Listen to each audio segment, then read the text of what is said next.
Disrespect. It's the slap in the face you didn't ask for but needed. You think you deserve closure? Some neat ending to the chapter? No. That disrespect? That's your closure. That's your answer.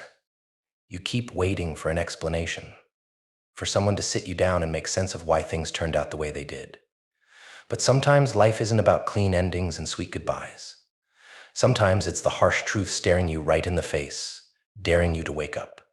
Let me tell you something, when someone disrespects you, it's not your job to fix them, to change them, or to make them understand your worth.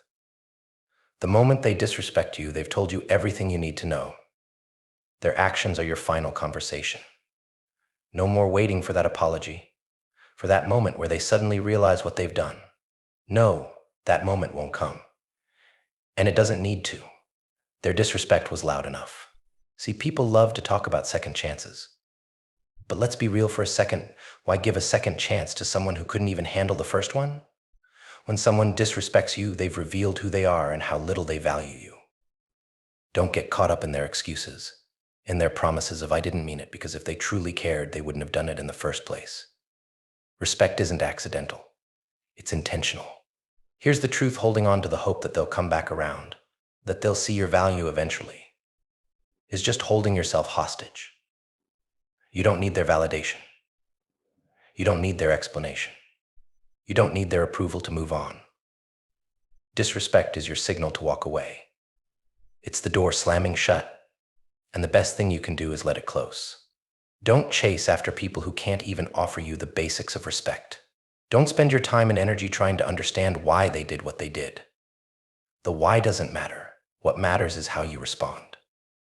Are you going to stay there, waiting, hoping, suffering? Or are you going to stand up, recognize that you deserve better, and move forward without them? That disrespect? It's not just closure, it's a gift. It's a clear sign telling you you don't belong here. You're better than this, and you are. You don't need to prove it to them, though. Prove it to yourself. Walk away. Close that chapter, not with their apology, but with your own power. So stop looking back. The road ahead is where you're meant to be. Let them deal with the consequences of their actions. You're better off moving forward, sharper, wiser, and stronger. Ready to stop waiting for others to see your value? It's time to own your worth. Hit that subscribe button. Keep pushing forward. Keep rising. Leave the disrespect behind, where it belongs.